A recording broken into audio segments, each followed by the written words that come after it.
And we're on, we're live. Hello? There might have been a little bit of an error there. Don't worry about it. Welcome everyone to the podcast. This podcast is an alpha, and today is a two-man podcast because it's a very hot day today, and unfortunately, the heat took Ziff away from us on this fateful eve. And he's melted. You know, Just we can all take a moment of silence for Ziff. Okay, yeah, that's enough. okay, all right. Welcome to the show, Tef. Welcome. It's just me and you Hello. hanging out. It's the two babes. We're the best ones anyway. It's true. But yeah, I'm gonna warn you straight up front before we go ahead. Sorry, but if there's any long periods of silence, it's because I'm admiring the chest hair. Oh, okay, It's very yeah. distracting. No worries. Is this TOS or? It's hot, okay. You know, gotta like. Oh, and the only thing that's hot. You know what I'm saying? Oh no, chat's gonna get weird. That's all I'm saying. And there is no corpse on the bed. Let's not worry about it. I was thinking that too. Not gonna lie. Don't worry about what's back there. That's you know, for my own time. But yeah, so it's actually a bit of a dry news week, but Oh yeah. it might be a shorter show tonight, but you know, we'll see how it goes. We're probably gonna ramble on and go on a lot longer than we need to anyway. So yeah, shall we talk about what we've been playing this week? Have you been playing any difference? Yeah, I have. Well, I mean, obviously we finished Eco, didn't we? I don't know if you want to talk about Eco anymore. We kind of spoke about it at the end of the stream, really, but I don't know. I mean, I actually really enjoyed Eco. All I can say about Eco is it's one of those games where it all comes together in the end, and it's like it's more about the artistic value of it than the gameplay. Though the gameplay was fun as well, like the platforming. Well, except the combat. The combat wasn't. Was, you know, it left a bit to be desired. But you know, the platform, the puzzles, all that was it was a lot of fun. Even if you know, Yoda was a bit of a pain sometimes. But you know, Bonsoir. That's nature of escort quests, really, isn't it? I mean, yeah, it was fun. It obviously wasn't anywhere near as polished as Shadow of the Colossus. I didn't think it was. It didn't have like the makings of a classic in my mind, but it's still really fun, definitely. And I enjoyed it enough to want to go and play more Ueda games. So after we finished it, I was just looking up getting The Last Guardian, and then I went and looked it up on the PSN store, and lo and behold, it was on sale. So I went and bought it, and I've played a bit of that. Not had too much time with it yet. I think I've probably only played like 3 or 4 hours. But it's really, really good, and it's definitely got that like Ueda magic that Eco and Shadow of the Colossus have, and it's really cool because you can see that it's a combination of the two games that came before it. Like it's mixed, it's merged those two ideas so well, because it's really so much like Eco in the sense that you're in a fort and you're trying to get out, and you've got this companion character. Yeah, you got like a companion character who's coming with you as you're trying to escape. But the difference is this time your companion is basically a Colossus, and you've got to try like, and half the puzzles are just getting Trico to where you are, because he's just so huge, and you've got to find a way to get him through. Or you'll crawl through a tiny hole into a new room, and then the first puzzle you've got is, how do I get Trico in here now? Yeah. So it's that's really what I cool. always thought of it. When I saw gameplay, I was like, they've just taken Eco and Shadow of the Colossus and been like, meh, stuck them together. Literally, that's pretty much exactly what it is. But it works, and it is really, really fun. And I don't really have any criticisms of it. Like there were certain criticisms I expected to have, because I've seen so many people complain about certain things. A lot of people complain about Trico. Yeah, like that. When you look at like discussions online, you always see two camps of people, where there's always people saying, you know, you can't control Trico, and Trico does whatever it wants, and it's a nightmare. Sometimes it takes way longer to finish a puzzle because Trico won't do what you want him to do, and that's not fun. That's just irritating. And then there's the other camp that say, but that's the way it's meant to be. Trico's an animal with its own free will, and it'll mess around because animals do that. Yeah. But I'm not in either camp, because I just didn't. So far, at least, I've not had any problems controlling Trico. Maybe it gets harder as the game goes on. I'm not sure, but it's been absolutely fine for me. Like, he does what what you want him to do 90% of the time. I think some people might just be struggling with picking up on certain visual cues. Like there's certain things like Chico will always sit down when he wants you to get on his back. If he's waiting for you to get on his back so that he can then do the next part of the puzzle, he kind of sits down because that makes it easier for you to climb up his back. Yeah. And maybe like people haven't picked up on that cue. I don't know. But I've not had any problems controlling him. The only time he's not listened to me is when it's been like part of the puzzle, part of the gameplay. Because there's one funny like puzzle fairly early on where there's like a giant pot that just looks like someone's like cooking a potion in it and all purple smoke coming out of it, and Trico's like massively distracted by it and sticking his head through a doorway trying to get to it, and you've got a puzzle where you've got to find a way to close the lid on the giant cauldron. So Trico stops being distracted by it so that he'll then do what you need to do to actually get out of that area. But yeah, it sounds like a lot of this is just integrated into the game, and maybe it's not like, maybe it's just people weren't like paying attention or, you know, being a bit dumb. Because I think it's very easy to do in those games. Like we had some moments in Eco where we were like, what are we doing? What's going on? Yeah, like that's it. And every now and then there are little moments where he'll go off and do his own thing. But I don't think people are really understanding how an away to game's meant to work when they're getting angry at that, because I can think of one situation where he comes out into this like forested area and Trico wanders right off to the cliff edge and stares out off the cliff edge for like probably like two minutes or so before he then wanders back into the forest and goes to the next spot to move on into the next area, because you need to climb on his back and get him to jump over a wall to get out of that area. But he won't do it straight away. He will go and like sit on this cliffside for a bit. But I think this kind of ties into my topic later as well. I think he's meant to do that so that you will go out onto the edge and stand next to him and just take in the moment, because that's a big part of away the games anyway. If you're just there for the gameplay, you're missing most of the game if you're just doing the what's like, you know, the obvious gameplay mechanics. You're missing the whole point of an away the game. So I think when he is doing that, it's more probably programmed in. I don't think it's as emergent as people think it is. I don't think his AI is actually that clever. I think it's scripted in to force you to stop and take in the scene. Yeah, I think that makes a lot of sense, because I mean the away to games are like, they've got this story, this like journey that you go through, and there are moments like that where you're like, whoa, look at the view. Because we did that a few times in Eco as well. We're like, look at that view, look at that vista. Yeah. That's it. Or like even it's often that with the games, or just stopping to look at like a weird idol or some strange contraption and be like, what is this for? Or like trying to, you know, because it's always some ancient weird civilization, isn't it? And you're always trying to figure out what the purpose of all these obscure artifacts are.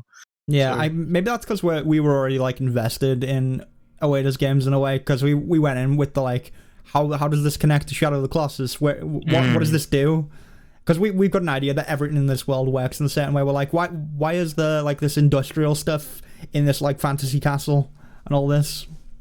So we had a lot of that going, and I feel like maybe if someone just randomly picked up the game and went in and had no expectations, maybe that's the sort of thing they came to. Because I think a lot of people got very hyped up for The Last Guardian, not knowing what it was, because everyone was talking about it. So everyone's like, well, I got to pick this up. So that wouldn't surprise me. It would make sense. I guess you get a lot of that classic issue that walking simulators have, where there's so many people who want a game to be a kind of arcade, more typical old school arcade style affair, where there's strict game mechanics and it's about those game mechanics, and it's not so much about the other artsier parts of gaming. And a lot of people, that stuff just kind of goes over their heads because that's not what they're in gaming for, which is like fair enough, isn't it? But if you go into a game and you're expecting a proper game and you get something that's more narrative or more artsy, then like, it really does throw people sometimes. Yeah, I'd like to get into like artsy games more and stuff, because it's an interesting topic, and I don't personally enjoy a lot of walking simulators, but I think if it's done really well, then it can be a lot more enjoyable. Like, I think straight up walking simulators I can't do, but if it's like a platformer or something more like an Awaita game, it's a lot more enjoyable, because like through the gameplay as well, they tell the story, which is very well done. Like in Shadow of the Colossus, whenever you're like stabbing the Colossus, and then when you actually kill the Colossus, you feel bad about it. It makes you feel bad. Yeah, for yeah. everything in there, and it also just adds up to the experience. Yeah, I definitely agree. I think the best like walking simulators take advantage of the fact that they're games and use the gameplay as part of the storytelling mechanics, because otherwise it is like sometimes they are just kind of they're just books in the form of a game, you know, which why not just make it a book? But yeah, you're right. They definitely are better.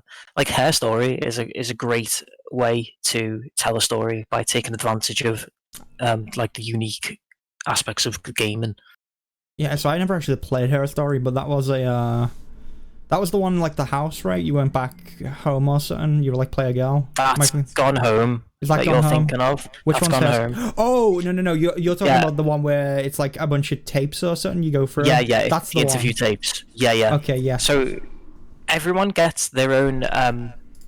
Everyone gets their own like experience with that game, because there's not any kind of logic to the way you'll discover the tapes. Like, you know, usually with games like that, it'll make you feel like you're uncovering it all organically, but really it's kind of scripted, or you can only find certain tapes in certain orders to make sure you still get the story in the way the writers wanted you to. That's not a thing in Hair Story. You can find the different tapes in any order at all, depending on whatever keywords you decide to search into the system. Yeah.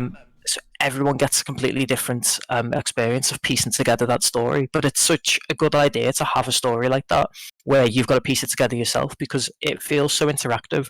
When I played Hair Story, I actually sat there with a full notepad, and I had pages and pages of notes putting together the story. And I think I'd figured it all out after about maybe three quarters of all the tapes.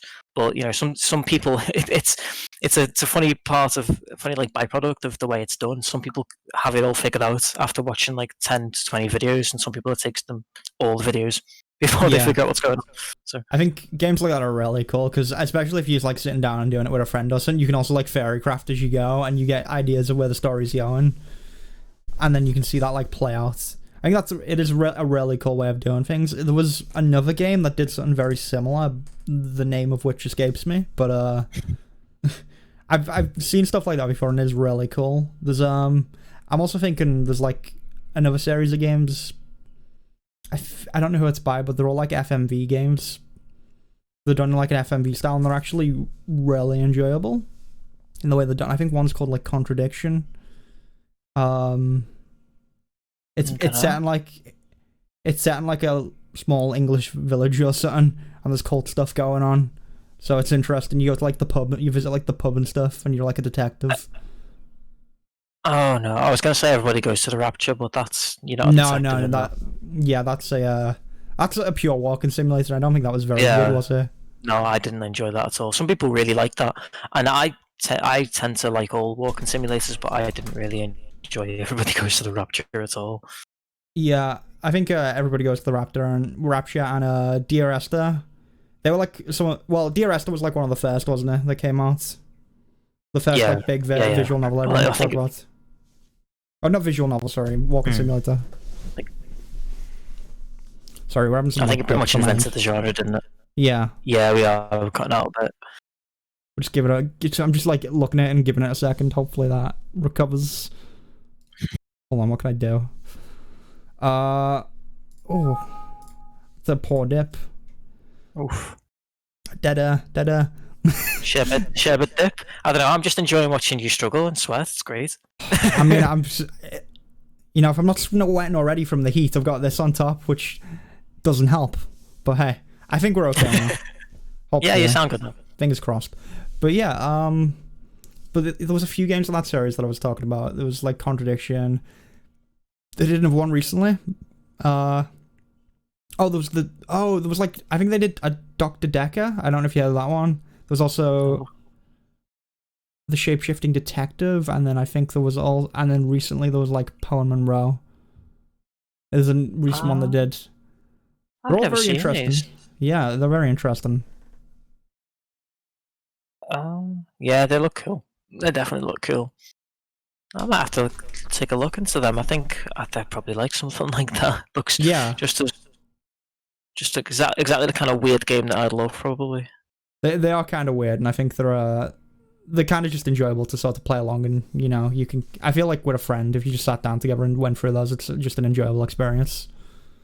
Oh, F, is the stream died again? Yeah, you dip again, mate.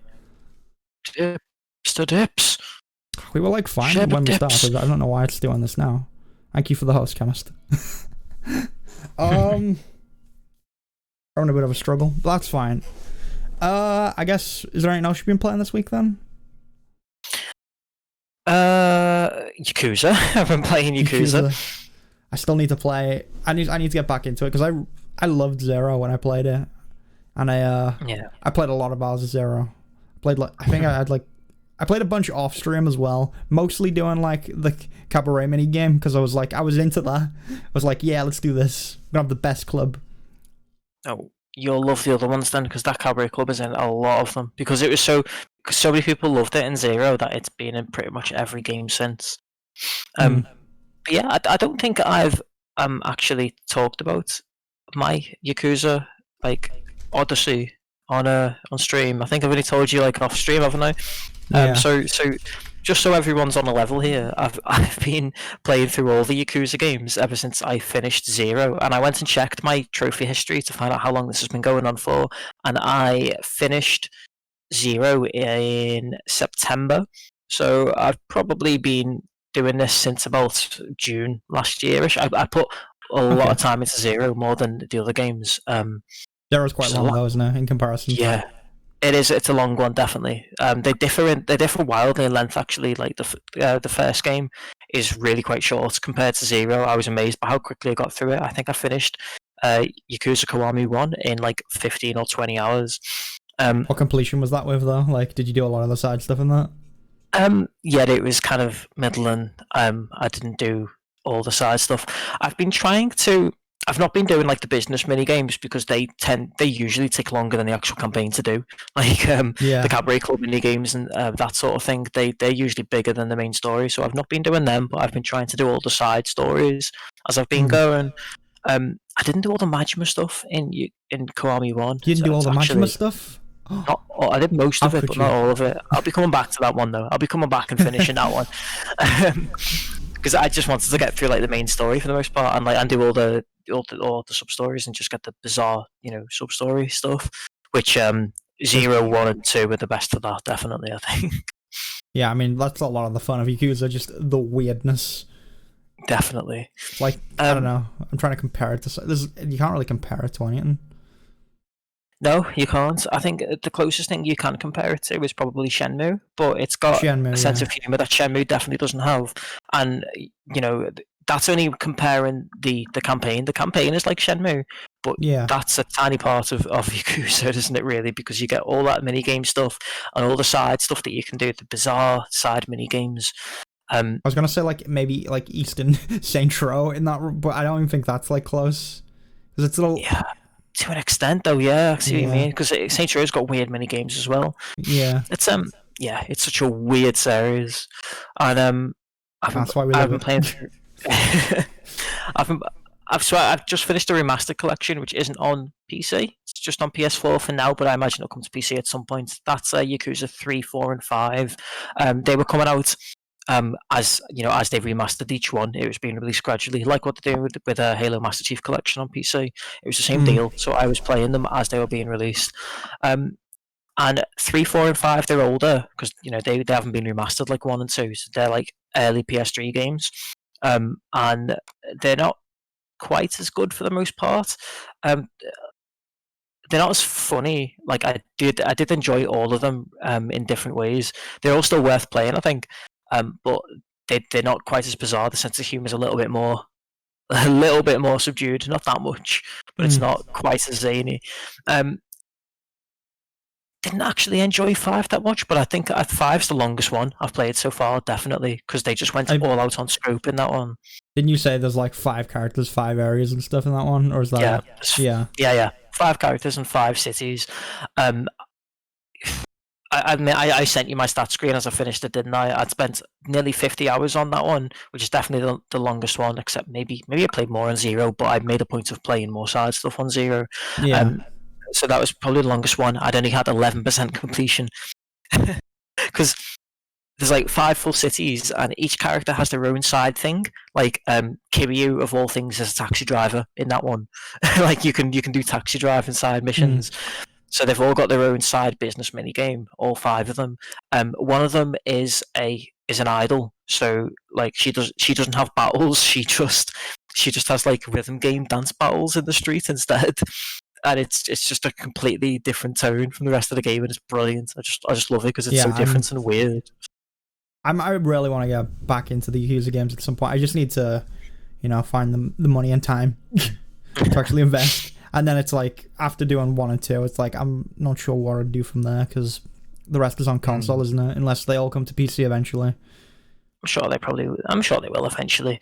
Yeah. I think, to be fair, 0, 1 and 2, they're the ones worth playing. Definitely, because Kiwami 1 is like, I think you should definitely play that one.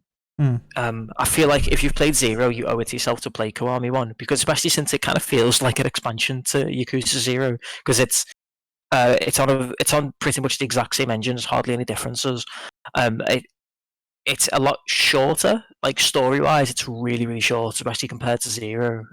You can blast through the story really quickly, but it's one of the funniest ones, and it's got so much quality side content, and it's although a lot of the side content is literally copied and pasted from 0. The pocket circuit from 0 is just in Kiwami 1 again, and it's exactly the same. It's just copied and pasted.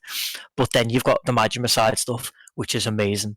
I just want to see more Majima stuff. That's like, I want more Majima. I can't. Honestly, Kiwami 1's easily the funniest one, I think. By far the funniest one. Because what it does have, even though it's not got as much content, what it does have is just hilarious. Yeah, I mean, I feel like I'm going to enjoy it either way. Like, all of the Yakuzas I'm probably going to enjoy to a degree, because if I enjoyed 0, I'm probably going to enjoy them all.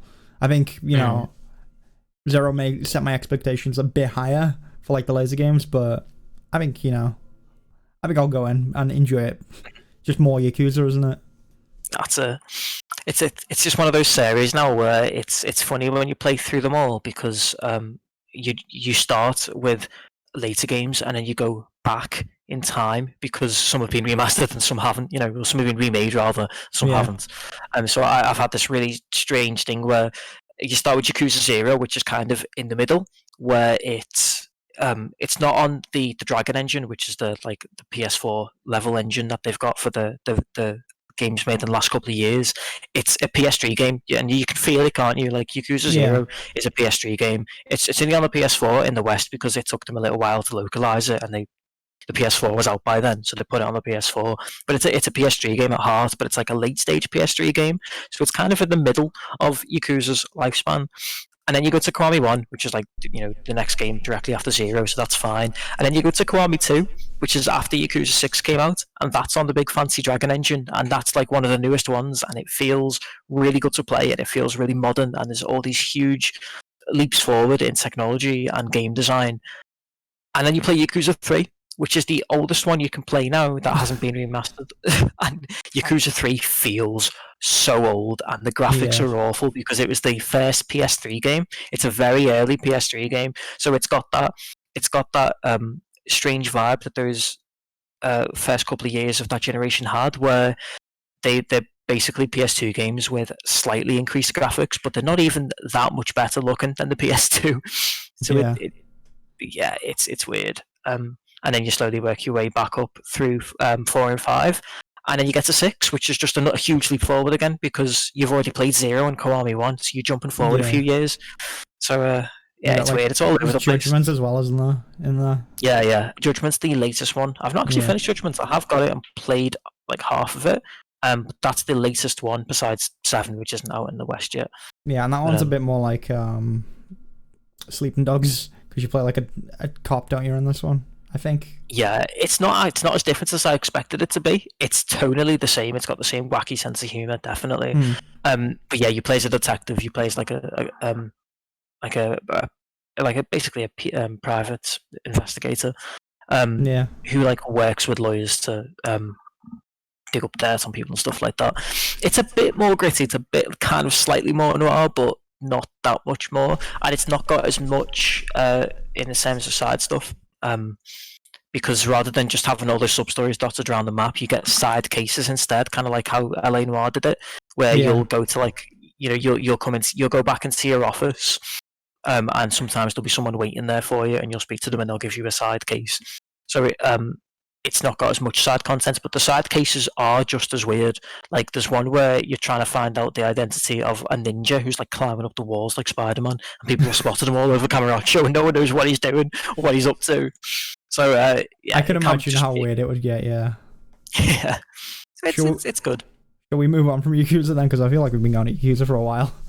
Yeah, we could do like an entire 4-hour podcast. We could. That's what I'm thinking. Yakuza, honestly. I was like, I should probably cut you off before we get into like each individual game. Yeah, because I would. I would. I know you would. Gotta hold you back. I love that series. Anything else then other than Yakuza, or is that it for you? No, that's it. Just Last Guardian and Yakuza, really. All right. Well, for me, it's been the usual for me for the most part, apart from like the indie games that I played. Well, we talked about Eco as well, but like I played a few indie games. One of them was actually really cool. One of them went by Vanillage, and I was looking at it and was like, this just looks like a Metroidvania, but it then described itself as like Devil May Cry. But I was like, it's like a 2D Devil May Cry, and I was like, yeah, that's what I thought. And then I went in and played it, and it actually, like, the enemies are spongy and they do fly about and you can juggle them and stuff in there, and it actually feels really smooth. So I was like, and it does have some like RPG Metroidvania sort of aspects to it. Like there's items you gotta, there's items, there's spells that you can swap out and stuff. So it does have some of that. I don't know how much because it was just a demo, so there wasn't a lot of you need a certain power to get through a certain door or anything. But they definitely they had a bit of both, and it was really cool. It had a pretty cool soundtrack as well. So I didn't really, I went in with no expectations and came up being like, this is pretty cool. And it even had like, it even has its own like styles or style points sort of thing. So you can increase your rank from like, I think it starts at D rank and then you go all the way up to V because the game's called Vanillage. So V. Of course. Yeah, it's like the final rank. And then at that you can like, then I believe you can like freely use your mana, and then you've got like another bar as well, which is for more abilities because you can throw out this like spectral sword that you can like mark a target with, and then you can use different abilities on the marked target and stuff like that, which is cool. So that was really interesting.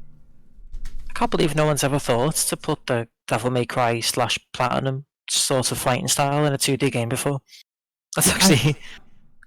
I think someone must have done it before that, surely, but... Surely.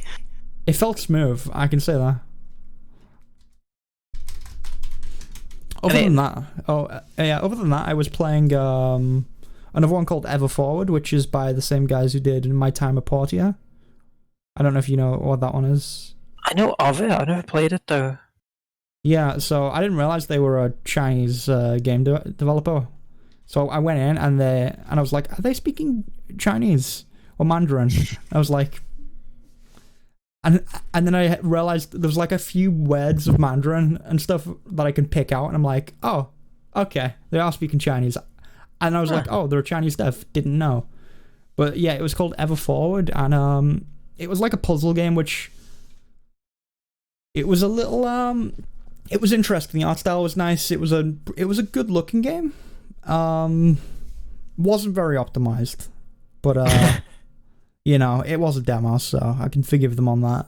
But you're on this like island. There's something going on. The real world is in like quarantine or something. They're apparently going through what we are. We've just dated our episode, but hey. But yeah, they're going through some sort of quarantine. They're not allowed outside, and you get like these memory flashbacks when you complete puzzles in there. And it's interesting. I don't know exactly what's going on in the world. There's like this big tree that looks very evil, but there's also like a tree that the girl plants, and then she also builds robots. Even though the girl you play is like 7 or something, I don't know. She's a small child. But yeah, What a way to vibes. but yeah, you're on this like island, then you go over to what looks like this sort of rift in the island, and then you walk up to it, and then there's like this cool like blur effect where it blurs and quickly transitions, and you're in this like white cube looking world, and you go between all these puzzles in the world and complete them all to then get out the puzzle, and then it gives you like story bits in between. The puzzles were very samey, though, was my issue, because like one of them was like just throw block about. So I don't know. I think maybe it was just because they didn't show off enough in the demo, because it looked interesting, and it is by the guys who did My Time at Party, which I only heard good things about. So I'm sure it'll be good, or it'll be interesting at least. But we'll have to see when it come out. Vastly different game from My Time at Porsche, though, doesn't it? Yeah, it does. It's very different, and again, it took me by surprise when it came out into the flashbacks, and you're in this sort of I don't know how to describe the world, but it's all like it's got like a different visual style to it, and they were all talking Chinese, and I was like, I didn't know what was going on for a moment because I just wasn't expecting that. But no, it was cool. Other than Sounds that, like something I might like, actually. Yeah, maybe. I think just the block puzzles were a bit meh.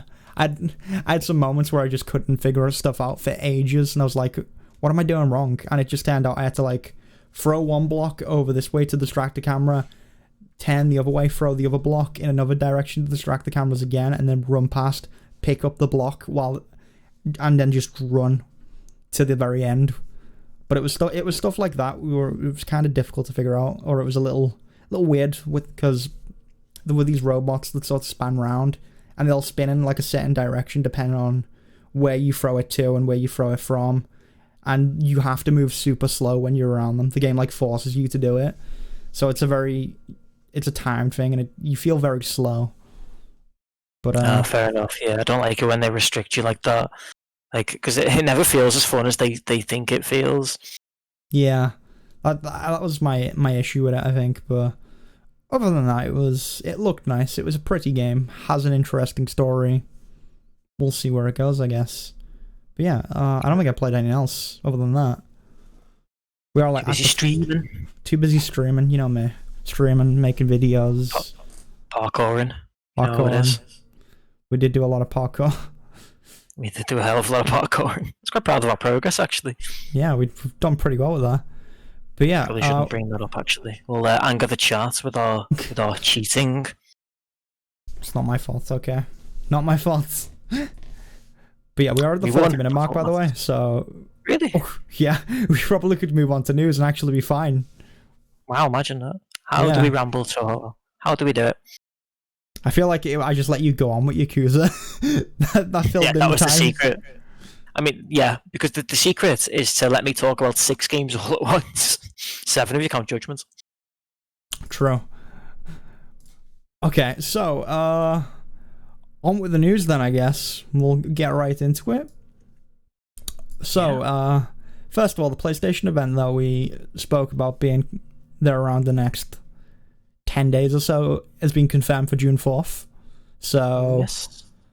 This Thursday, coming up, is going to be a PlayStation, and it's a big PlayStation event. I think they're going to probably reveal the console there. They'll give us a little look at it. What do you think it's going to look like? I don't know, because they've made a point of saying this isn't going to be one big reveal. This is going to be part of lots of smaller reveals over the next couple of weeks, months or so. It's apparently only going to be about just over an hour, according to this article on The Verge.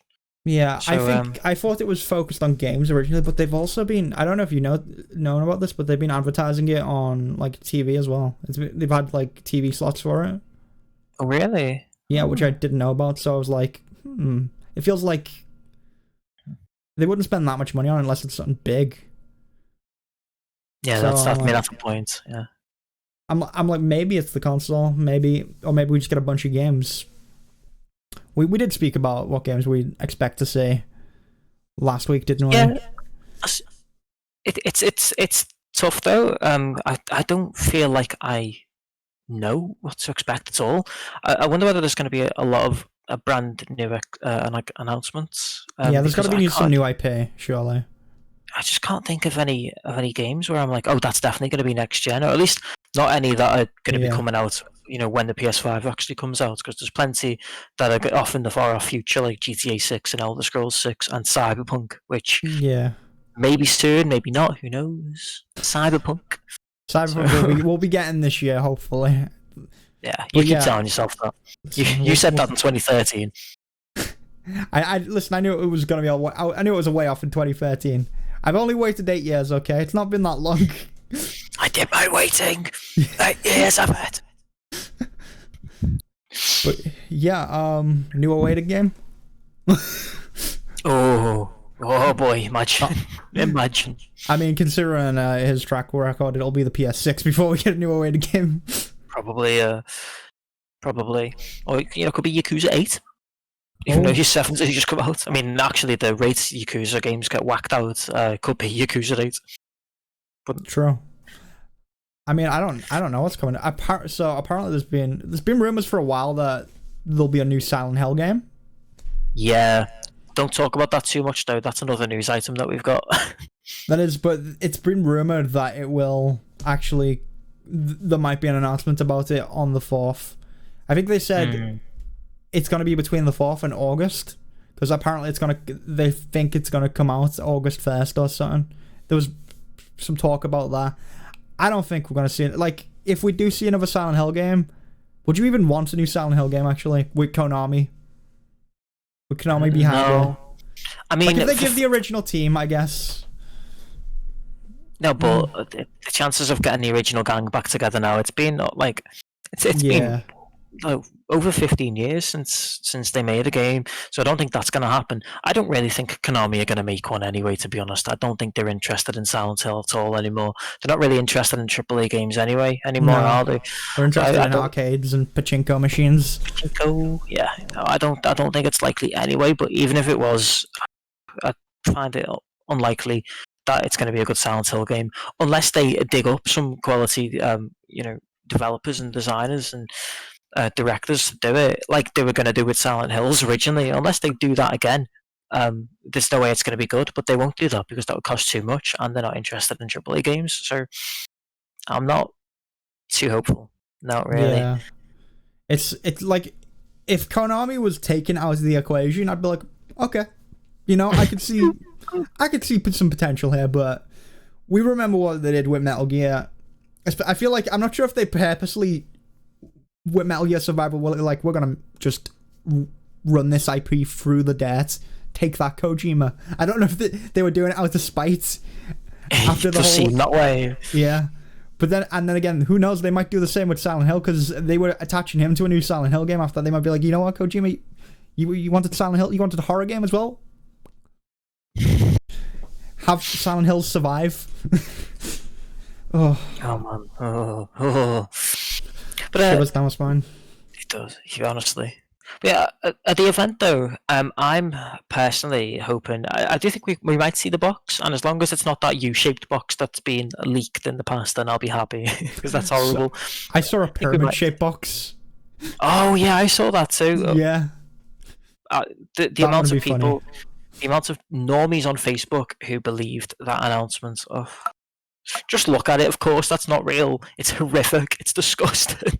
And it was literally just a PS4 that had been badly photoshopped into a pyramid shape, and people were like, this is it, this is what it's going to look like. You'll be eating your hats come Thursday, don't you? You'll see that big pyramidy boy. Manufactured in Egypt itself. This is Silent Hill 5 coming to the PS5. With Pyramid Head and just to advertise the pyramid. Imagine Pyramid Head edition of the PlayStation.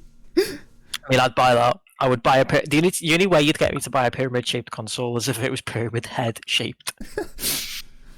Oh man. Just imagine having that on like your desk, staring you down overnight. Oh, that'd be beautiful. I don't know about that. Who knows? They might just do what Xbox did and basically give you a PC.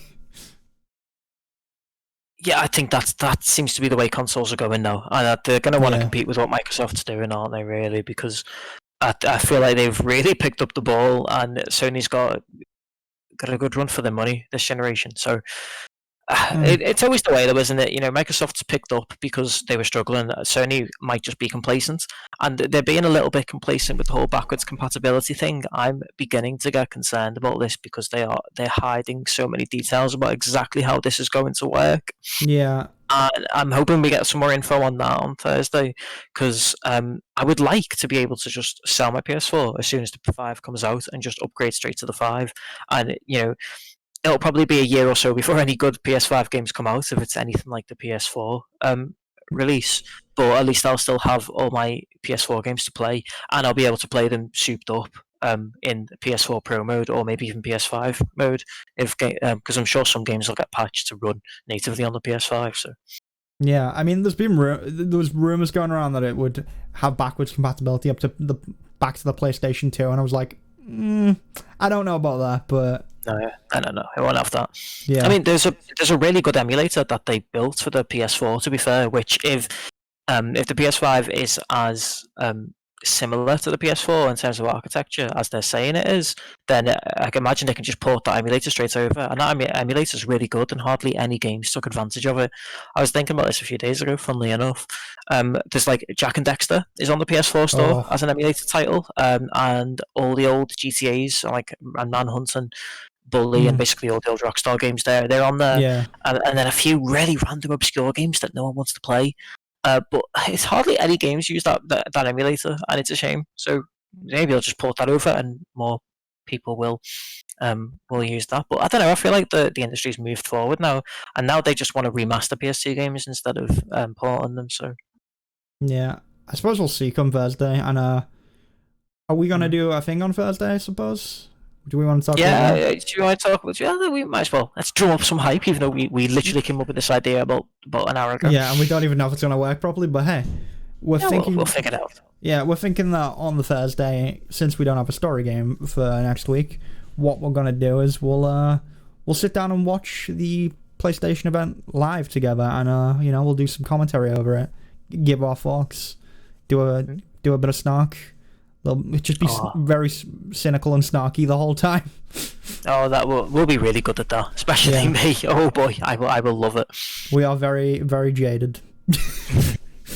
I don't think it's going to be that bad, though. Honestly, I think they've learned from the release of the Xbox One and the PS4, because they were so stuffy, and it was just all suits coming up on stage and giving all the typical buzzwords and jargon, and it felt so fake. And I think they've learned from that.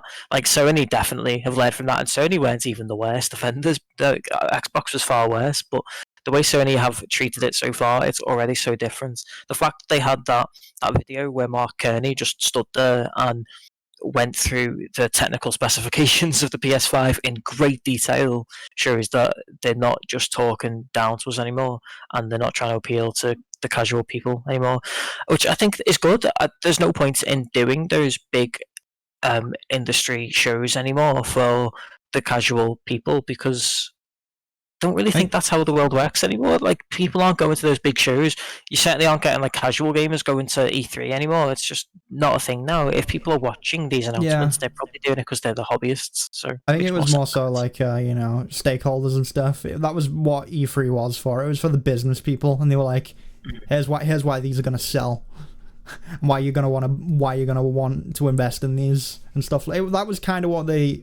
It was a lot of business talk, and a lot of like, we've got to like flare this up a bit, make it, dumb it down. But I think they have learned from that, and it's going to be a digital event as well. So it's not going to be set in E3 where there used to be that sort of like, I don't know. Don Master coming in like, yeah, everyone felt like they needed to do something at E3, but they get to do their own thing now because of everything going on. I feel like most publishers and devs are gonna do their own thing from now on anyway. I think E3 is it's a relic of the past at this point. Which I'll be surprised if it comes back after this year now. I think it will come back, but it's not gonna be as big as it ever was. It's always gonna be a more for like a casual, casual event where everyone just comes on and they talk a bit about the games, and then there's gonna be other devs there, and I guess it's just more for like fans to meet up and hang out and talk about it It's gonna be one of those events. I don't see it being. This is where all our big announcements are. Isn't it funny that Nintendo, of all companies, were the pioneers of that? Yeah. They were the Treehouse. first ones to take it to the internet and the directs. Yeah. It's just so funny. Like, they're so backwards in every other regard. Yeah, because usually with internet stuff, especially, they're pretty bad at that. Like, getting a network for, like all the networks for Nintendo games in the past have been awful. I don't know how it is with the Switch. I've not really played the Switch much online. It's certainly better than it ever was with the Wii's and the DS's. It's still got some problems. You've still got like friend codes. And there's no voice chat built in. You've got to speak through the app. They want you to download the Nintendo Online app and speak to your friends through the app, which is just if you're going to do that, you might as well download the Discord app. So it's just pointless, isn't it? It's better. It's still not amazing. Yeah, I mean, hey, it's a step forward. I mean, even like internet content in general, they've always been a bit weird about sponsoring people. They had the whole Nintendo like program. If you wanted to be a Nintendo Let's Player or something, they had that program that you had to enroll in, where it was like, we take a share of what the revenue that you make.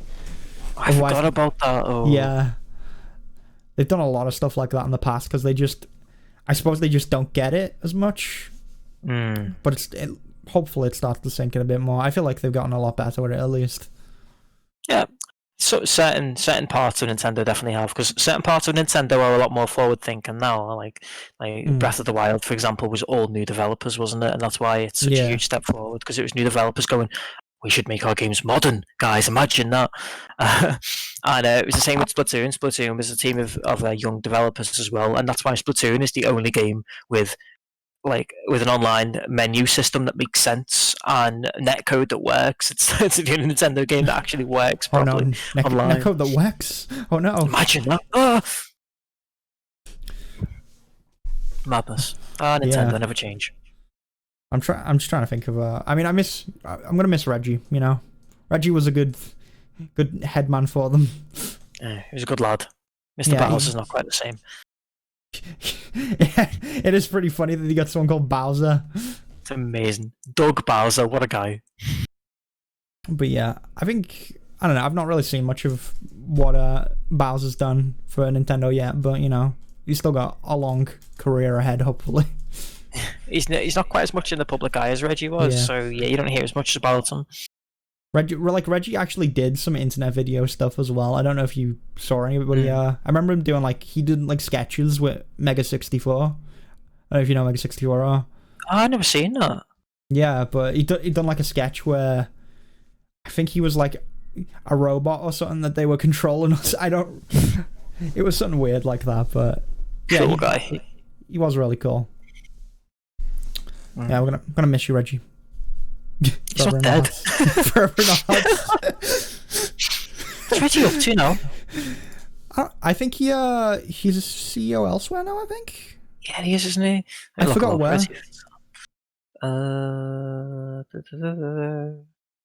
Everything's just talking about it's just talking about Nintendo. My god. Right, but it's on his Wikipedia page, it's like Korea, and then that's split into subheadings of Nintendo and post-Nintendo. Oh. Yeah, I'm sure he went into being a CEO somewhere else. I just don't remember where. Because once you're a CEO, you are a CEO wherever you want to go at that point. That's it. They just move around the top, don't they? Yeah. I think he retired though, didn't he? That's the thing. Yeah, he retired, and he's on some boards, which is because that's basically a part-time job, isn't it? But he's not actually not got a full-time job as such. Fair enough. I mean, you know, he deserves his break. Let him rest. Oh, he's announced that he's starting a podcast. We've got competition from Reggie. It's game over. Let's get Reggie on the podcast. Oh my god, he'd probably be game. That'd be funny if we managed to get Reggie on the podcast. Oh my god. I mean, I've basically spent the last 2 years of my life playing Switch games religiously, so I could talk to him for days. Yeah, just because too fanboying. It's Reggie. Do the thing, Reggie. Do the thing. But yeah, should we move on from that then? Because there's something I think we both want to talk about quite a bit. regarding Silent Hill. Oh yes. Mm-hmm. So for those of you who don't know, which I imagine some of you in chat do know, because I know a few of you play Dead by Daylight, they've introduced Pyramid Head as one of their killers. And who's the survivor again? Who did they actually put in? Heather Mason from Silent Hill 3. Yeah. She was also in the film, was she?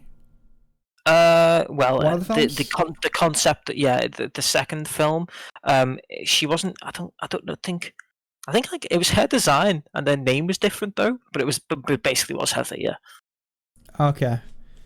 Yeah. So Silent Hill 3, we'll just say, because I'm not sure if it was I thought she was in one of the films. Yeah. I think she is in the second film. It's just the films are weird because they very loosely follow the cult storyline, but the characters are slightly different, aren't they? Yes, she essentially is in the second Silent Hill film, but she's known for being in the Silent Hill 3. Yeah, definitely. But so Konami have been like, hey, Silent Hill, you remember that? We're gonna license it out to the Dead by Daylight devs and just let them have at it, which is, I mean, it's good that other devs are getting to use the Silent Hill IP in a way. I like that, they've been able to include it as a killer, but it's also like Konami, they're just sort of dragging the corpse of Silent Hill and beating it for money as they go along. This could be a good thing, though. It could go, talking about that the rumor of a new Silent Hill. This could be their way of getting Silent Hill back into the forefront of people's minds before they announce it. So yeah, I mean, it could be a good thing. That was a thought, but then it's also like, but if they do make another game, is it gonna be good? Because it's Konami, and I'm like, ugh. Yeah, and there's some very strange decisions made here, which do scream cash grab. And I know they always stomp all over Silent Hill's lore, and they've been doing it for like basically the last 15 years. But it still hurts me, and the decisions they've made for this the Silent Hill content, it's really weird. Like they've cherry picked random things from the first 3 games because they're the big ones, aren't they? Like, Team Silent only made 4 games and no one really talks about Silent Hill 4. So they've just cherry picked random things from 1, 2, and 3. Because Heather is the playable character from Silent Hill 3. Pyramid Head is from Silent Hill 2. Yeah, I noticed that.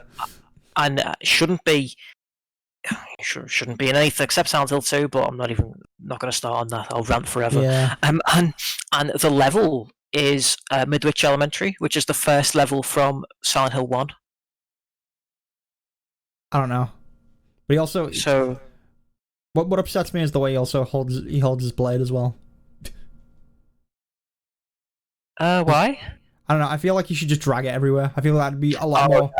I see what you mean. Sorry, I was looking at the wrong image. Like, in the concept art, he's holding it correctly, but then, in that image, he's got the sword in front of him, which looks really wrong. It does. I mean, I get Dead by Daylight works in its own way, but I think that'd be really cool if that was like instead of hearing like the killer's footsteps, whatever, you just heard the blade like grinding across the floor. I don't know. Cool. It just upset me the way he's just sort of holding it like that. I don't know much about Dead by Daylight, but I assume this means you can play as Pyramid Head. Yeah, you play as him. So I mean, that's pretty cool. Can't argue with that. So how Dead by Daylight works, just to give you a brief idea, is there's 1 killer and there's 4 survivors. The 4 survivors have to run over to like generators to open like a gate to escape, and the killer has to go around, kill the survivors, grab them, and then put them on hooks, on like meat hooks. That's cool. That's really cool. Yeah. Okay. Yeah, so makes sense. And this article says there's been quite a lot of tie-ins in the past as well, to be fair, so it's not like this is out of the blue or anything. Oh no, this is something that Dead by Daylight does a lot. Like they've got Freddy Krueger, Demogorgon, and Michael Myers, apparently. Yeah, they got Michael Myers in there. I'm trying to think if they've got anyone else in there. I mean, they got like a generic clown, which is like, hey. They got a lot of stuff like that. But yeah, it's cool it's been licensed out. I'm still like, it makes me worry that Konami have the claws in it still, Cause it's hard to tell what they're thinking. It really is. Yeah, because I mean, like what IPs do they've got Metal Gear, they've got Castlevania, they've got they've got Silent Hill as well. They're like the big three. I'm trying to think what other IPs they do have that stand out to me. I'm sure there's something else big, but they're the three that I think of. Yeah, pretty much the same for me. Yeah, and I just feel like they're gonna, if they make another Silent Hill game, I feel like it's gonna be a cash grab and they're gonna butcher it. You know? I mean, they've been poor ever since Team Silence got axed anyway. Really. Yeah, so. I mean, but you know, it's gonna, like, after we got like PT and like we were promised this like Silent Hills, it was like, oh, the Silent Hill could actually come back and be really cool. And now we're gonna get, now if we do get another game from Konami, it's gonna be without Kojima, without all the, like, Guillermo del Toro, all the people that were working on this new Silent Hills game. It's gonna just be, hey, this is our version, here you go, give us money, Silent Hill. Yeah. So sad but true. I hope they don't make another Silent Hill, honestly. I feel like, unless maybe it is really good, maybe I'm wrong, but I've got very little faith in them doing anything good with the IP at this point. Just I'm not sure. I want just to give the IP to someone else. Even then, though, to be honest, I think it's kind of ran its course now that I think about it. Like, I'm not sure. I think even if someone made a really good Silent Hill game now, I'm not sure how much I'd enjoy it, because really, Silent Hill was at its best with Silent Hill 2 and the whole psychological horror aspect. And PT was fantastic, but that's because PT took a lot of its story cues from Silent Hill 2. It's a very similar story from what story you could get out of PT. And I know Silent Hills wasn't going to be really related to PT in any way, but it was obviously going to be psychological like that. And I don't know, because Silent Hill 2 is by far the best one, but that was a completely different tone from the other Silent Hill games, where because all the other ones are about a cult, aren't they? And cults are so cheesy. So I don't know whether I'd actually enjoy another one anyway. But yeah, they can't be trusted. Yeah, I feel like they could, like, especially with all the talent they had behind Silent Hills originally, they could have done something really cool with it. Even if it wasn't exactly what you wanted, I feel like it would have been cool nonetheless to see. And I feel like now Konami are going to be like, I don't know who they're going to get together to develop this. I don't know who they're going to have working on this, and it's just sort of going to be thrown out there. Well, they don't really have any studios left anyway, do they? Because they got rid of them all, because it's mad to me that they're even still making games, because for a while they were saying, we're not making any more, we're just focusing entirely on pachinko, and they've kind of slightly changed their mind on that and started to slowly make games again, but I don't know, what if they don't have any studios left? What have they been said they've been working on? Other than the rumors? I can't think. Actually, let me take a quick look. I mean, there was Metal Gear Survive, and that was like, everyone hated it. Like, it was absolute garbage. They still make Pro Evolution Soccer. Oh, I mean, I didn't even know that. I didn't know. That's the team that's working on Silent Hill. Yeah, basically. Oh no. But yeah, that'll. I don't know. Zone of the Enders games. I didn't know they still made Zone of the Enders games. That was a Kojima series, but they're still making that. It's a remaster. Okay, that makes more sense. Yeah, like, I don't know who they've actually got though. That's what I mean. There's no one left, because there's very little. It looks like Pro Evo is the only AAA game that's still being made, and that barely counts. Especially since with sports games you can just copy and paste. I think that's probably just it's a cash cow for them, probably. Yeah, no, it's so cheap to make. Everything else that they've done recently has been a remaster of some kind, remastering Yu-Gi-Oh games, Castlevania, Zone of the Enders. Yeah, so I didn't know they remastered Castlevania. What games? Oh, it's Symphony of the Night, but it's only on mobile. Oh, well, of course it's on mobile. Never mind. Yeah, I want to say as well. I know they're probably modelled by the Dead by Daylight devs, but I don't like these models for Pyramid Head and Heather. I keep staring at them. All the models in Dead by Daylight are like awful. Like, it's so if you bad. look up Dead by Daylight's like survivor models, they all look horrific. They're not the best looking. it's like Heather looks like she's like been on the meth for a few years. She's really gaunt, and Pyramid Head's like the design of his clothing is just completely wrong, like completely. Yeah. I mean, I don't know. It's the Dead by Daylight devs doing what they want with the license. I'm fine with them doing that, but I'm worried we're just gonna see like Konami hold on to the IP and just, sell off bits of it every now and then to make more money off it, and just like juice it for all they can, milk it. Yeah, probably. I think that's ultimately the game plan. Pun not intended. But even if they wanted to make a new game, like they don't have any developers left, so who knows? It does tally quite nicely though with that rumor, doesn't it? So I really can't decide whether I believe it or not now, because there's so much evidence for and against. Like, I don't know whether it's like everything. I'm just most of it is I'm like dreading seeing what they do make, if they do make something. But maybe I'll be pleasantly surprised. Who knows? Who knows? Maybe you will. But who knows? That's all I'm going to say on that. We will have to wait and see. Why did they pick Heather? I keep looking at Heather and thinking, out of all of the characters, why Heather Mason? Bizarre. Why not James or I was Harry? thinking James would have made a lot of sense, but. Or even Harry would have made far more sense. Heather's such a strange decision. But hold on. They do sell skins. Actually, can they sell skins? I'm just thinking, can they sell skins for licensed? No, they do.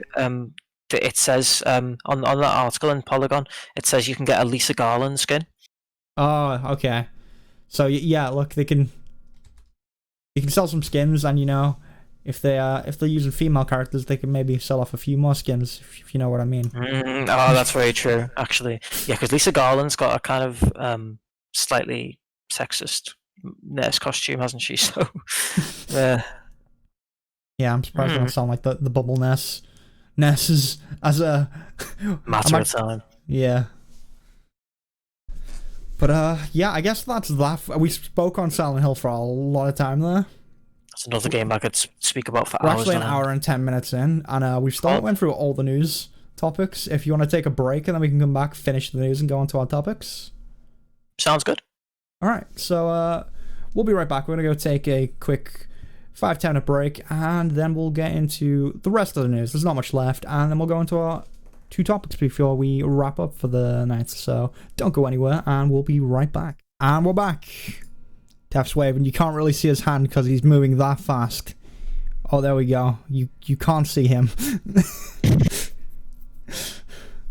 But hello, guys. Welcome back. We are back. I've got myself a drink.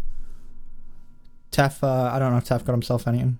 I'm still underwater. I'm a good man. Oh, not drinking that 0.1% alcohol like you are, you bad alcoholic.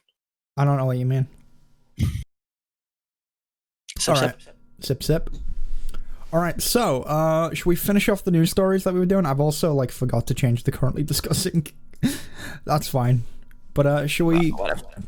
Well, yeah, we'll get back to the news. So there's only a couple of topics left, but there was the recent Crucible launch, which I think we briefly talk about last week. I don't think we did. I think you mentioned New World. Is that what it's called? The MMO that they're making. Don't think we spoke about Crucible. I don't know. Who remembers? I think Ziff mentioned Crucible, and then I followed it up with the New World because I was talking about how Amazon are making games. But yeah. So Crucible came out, and the launch numbers are looking grim. It doesn't look like it's gonna do very well, which is not good considering they've just started putting out games. But yeah, hopefully they'll stick with it. But I'll be honest, I had to burp there. But it's fine. Yeah, it's gonna be a lot of burping, it seems. Yeah. So just so everyone's knows exactly what's going on. It's been out a week. And on Steam, it peaked at 10,600 players, which is awful anyway, especially for a launch week. But it's been declining since then. And at the 1 week mark, the game is 1 week old, and that's already halved to 4,400 players. So yeah, I mean, it's free to play. It's got that going for it, and it's still doing poorly numbers wise. So yeah. It's very similar to Battleborn, which also performed very poorly. If anyone remembers Battleborn, I know you mentioned you've not really seen much on Battleborn, Tef. No, I knew vaguely of it, but Battleborn came out around the time Overwatch was a bit bigger, and they were like trying to capitalize on, the hero shooter genre in a way. There was that, and I think there was another game that I forget who was making it, but there was another game, Lawbreakers, was it? There was another hero shooter game around the time, but Battleborn didn't do very well, to say the least, and neither is Crucible, which is a shame. But Crucible, for just to get you a good idea of what it's like, it's only got 2 game modes, but there's a bunch of heroes. They've all got different abilities, and how it works is it's a 4v4. One of the game modes, at least, is 4v4. There's like hives on the map for either team, and the teams have to fight to destroy each other's hives and then capture it like a point. And that's essentially a cool concept. Yeah, it's a cool concept, but so from what I got from the game it feels like a free-to-play game. It's not just it looks good, but it just plays like a free-to-play game, like one of those where it's like, I'm playing it because it's free-to-play, so it's there. But it feels kind of soulless, I think, is what a few people said about it, which doesn't, I don't know, I'd say it doesn't bode well for other Amazon games, but New World, from what I've seen, looks good. I just don't know. Maybe it's gonna feel just as soulless, but who knows? You think Amazon with the unlimited pockets would be able to make something better than this. That's what's so strange about it. It seems like such a huge missed opportunity for them, because with all that money that they've got, and apparently they've hired some really good talent for Amazon Game Studios, but we yet to really see that in action. So where's that money going? New World is hopefully that's true. Yeah, I mean, that's it's an MMO, so it's a very ambitious project. So we'll see. I'm just not entirely sure. I feel like maybe for their first game, releasing a 4v4 hero shooter wasn't the way to go. I feel like even with Valorant coming out, even though that does have elements of a hero shooter, it's also very much like CS as well. Yeah, that's it. It stands out, doesn't it? It does something significantly different. Because I think the industry as a whole is kind of over hero shooters now anyway. So it is kind of an odd decision to make a new one. People will continue to play the old ones for some time to come, I think, but I can't see people wanting any new ones at this point. No. I feel like Overwatch and Valorant are going to have the market on that, because if you want a more casual shooter, there's Overwatch. If you want a hardcore hero shooter, you got Valorant. And if you don't like Valorant or hero shooters, you just go play CS, The shooter, it's that market's kind of taken already. Although I would like to see some competitive work. I feel like the hero shooter has evolved, at least, because we're starting to come full circle with games now. We went from CS to all these new shooters, and we had arena shooters in the past, and now we're starting to come back around to it after having all these battle royales and big open shooters. We're coming back to more team shooters and stuff, which I like, but I don't know, we'll see. I don't know, Crucible was also third person as well, which it feels like it would have played better in first person.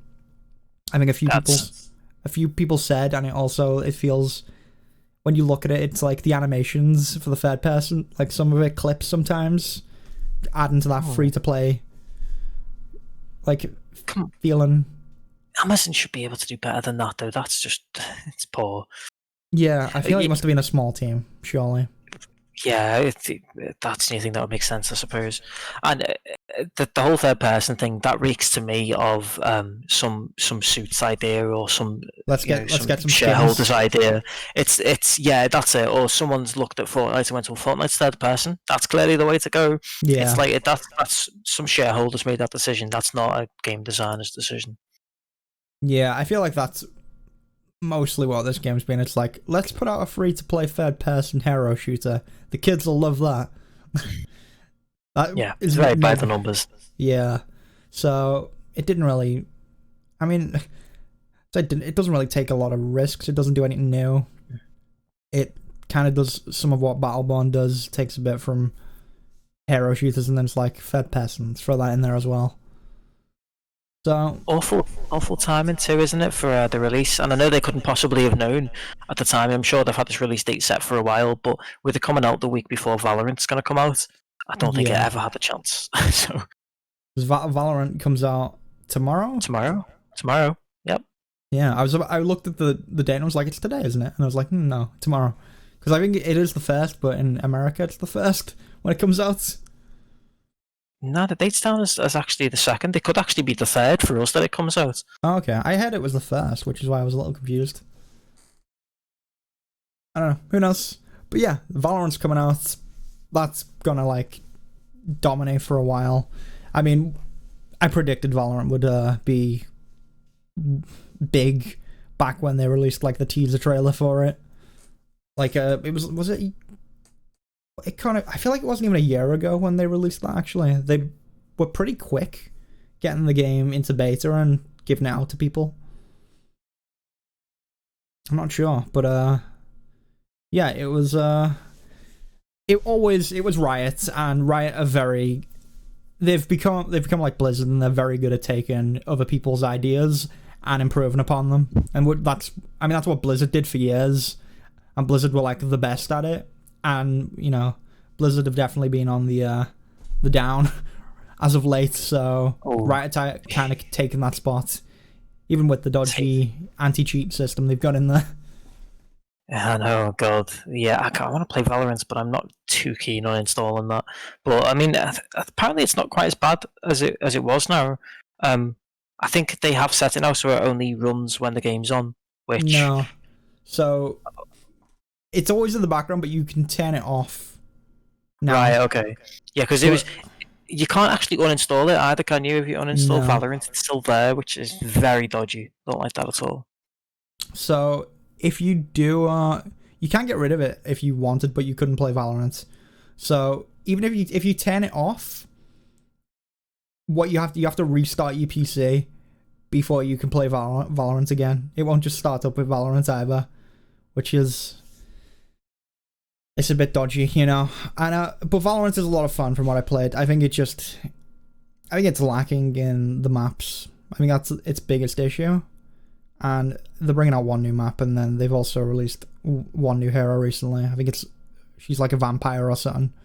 I remember seeing an image of her recently. She was recently revealed, so she'll be in there on launch, I think.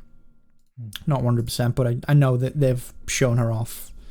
But yeah, I mean, seems to launch early in the morning tomorrow. Actually, in the UK, it's different slightly on where I'm looking, but they're saying like 5 a.m. or 6 a.m. tomorrow morning. So wow.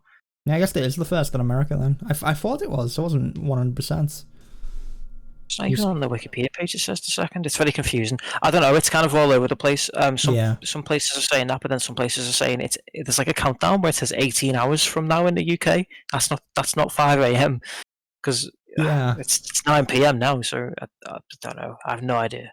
That's a little strange. But yeah, I guess we don't want to stay on Valorant too long. We did talk about Valorant a lot last week, and that's mostly Ziff's fault. But that's okay. And I'll probably have more to say about it if I get a chance to play it when it actually comes out. I imagine I'll have more to say next week anyway. So yeah, I mean, we can play it together, everyone, and give it a go. We can. No. I'll play with you. Ew. Cooties. But yeah, I feel you'll definitely have more to say on it then, because I don't know if it'll be your type of game, because I don't know if you were super into Counter-Strike either. So I honestly never really gave Counter-Strike enough of a time of day. I did play quite a lot of it, but we always played very specific servers, or like novelty servers, didn't we? So yeah, that was Source though. That was like even further back. Yeah, I've never even played CS:GO. So yeah, there's a lot to learn, like spray pattern wise and stuff. We'll get into, if we do play it, we'll get into it. Hope you're all enjoying that. That's it. Quality audio here. Yeah, I mean, it's a good thing this is a visual podcast and not an audio one. Though we could put it out for audio listeners, but, I'm sure audio listeners would not like that sound. I beg to differ. But yeah, I mean, we got like one more news story that we could talk about before we wrap up the news. Mm-hmm. So, in Australia at least, you can get refunds for Fallout 76. Yes.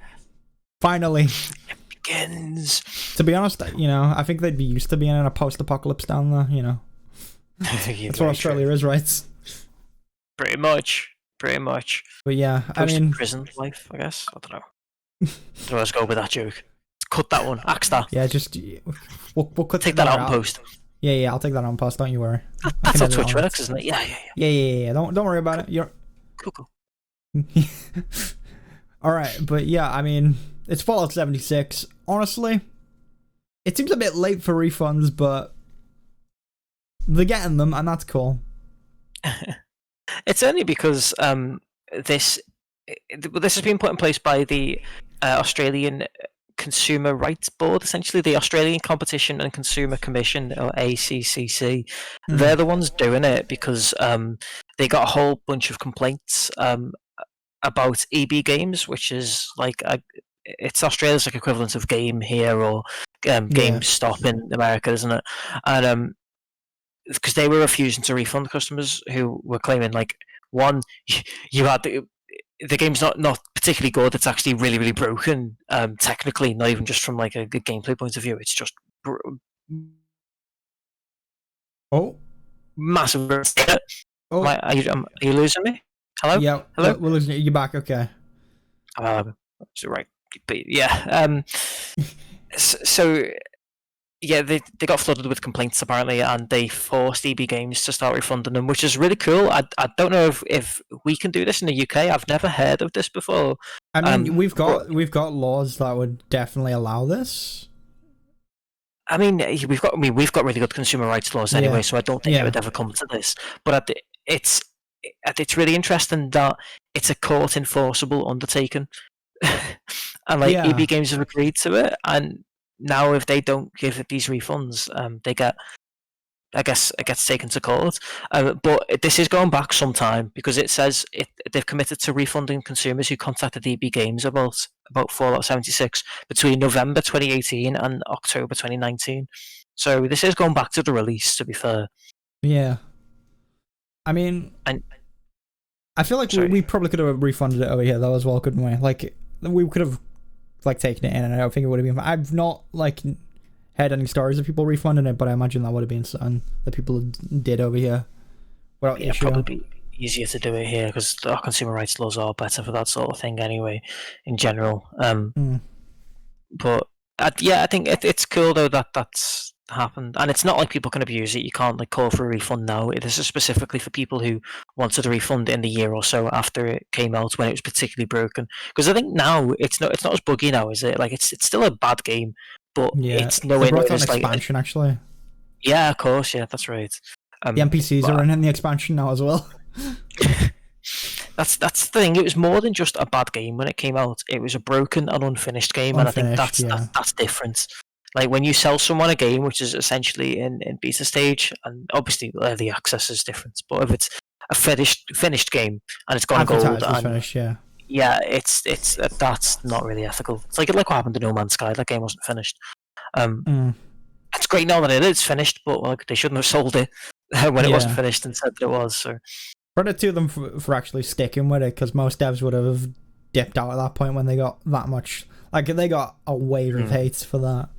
Oh yeah, I've got mad respect for Hello Games actually. They kept their head down and then just came back and were like, "Listen, we've fixed the game. Here's some cool new stuff. Here you go." But yeah, that was a whole ordeal. But also, Fallout 76 had they also had like the special edition helmets. Oh, the canvas bag. Oh god.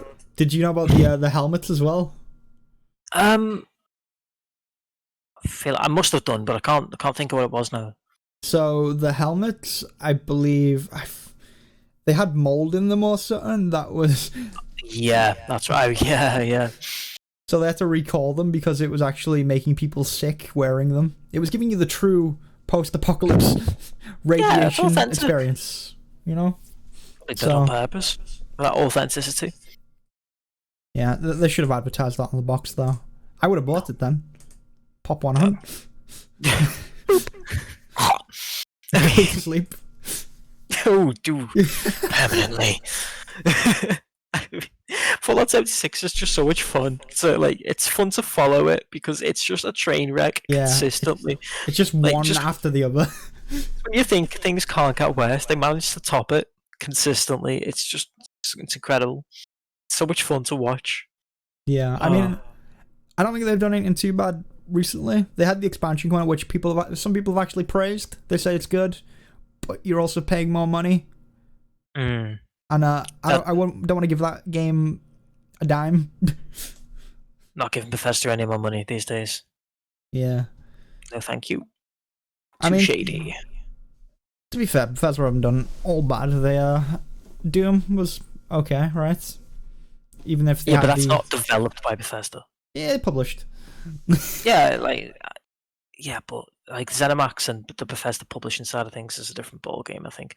So I'm talking about like purely Bethesda studios because on top of the fact that they're getting scummier with the business practices, which probably is the publisher, the games are just getting worse anyway, and we've known this for a while.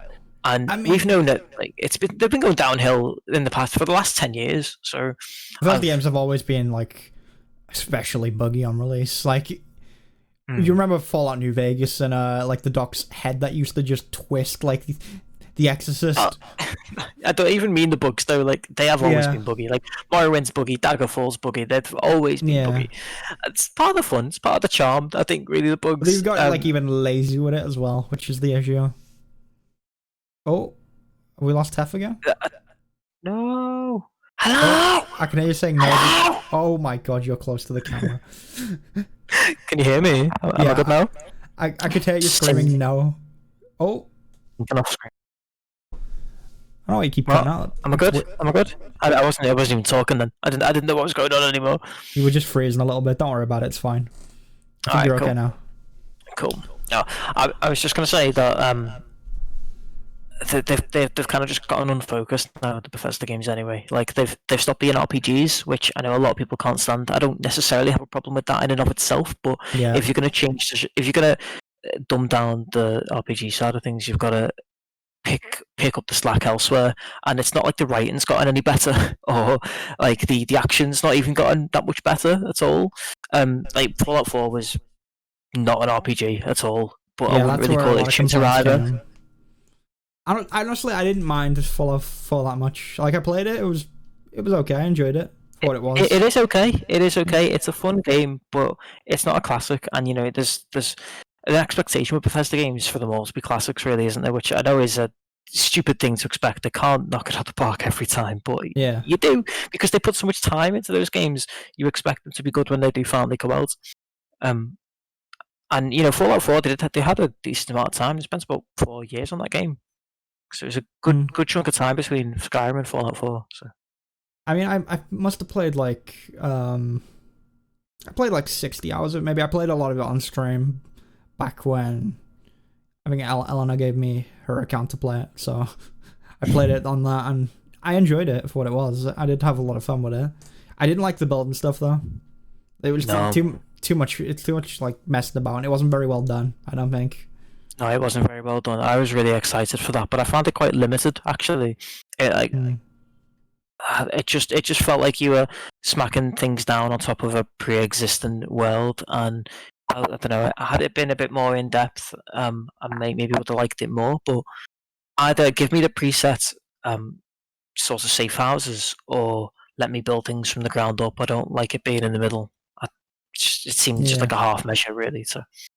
Like the electronic stuff, like in that was what I didn't really like the most. It was like I didn't want to bother connecting all this stuff up. I had issues with it when I was playing, and I don't remember what the issues were. That was awkward. That was really awkward because it was the cabling. It was getting things connected. It was so awkward. You had to have a clear line in between the things, or you had to use the little conduits. But then they had to be placed on a wall, and you had to find a good spot to put them. And it was a nightmare. It was too awkward, too finicky with the electricity, definitely. But yeah, that's Fallout 76 anyway. Well, that's Fallout 4, but we were talking about Fallout 76. We've not played 6, I suppose. So, because we're sane human beings to an extent. We're relatively sane. I actually know someone who did play a lot of Fallout 76, and they apparently enjoyed a bit of their time with it. So, I mean, if people can enjoy it, good for them. I wish I could enjoy things. I mean, now that we're older and just bitter about everything, we don't enjoy any games anymore. Yeah, we're all cynical and jaded. We hate everything. We like video games, but we hate them all. Oh god, I hate so many video games. I'd love to hate them though. That's why I'm still here. I love getting angry about them. It's the only thing that keeps me going. I need to tweet about how much I hate video games on Twitter. Oh man. But yeah. Oh, this is why I lurk on the internet, because if you let me out of the cage, there's no putting me back in there. You don't want me getting opinionated. You really don't. But then you put me on this podcast, and it's game over. He's just, he's out the rage cage. Despite all my rage, I'm still just a gamer in a cage.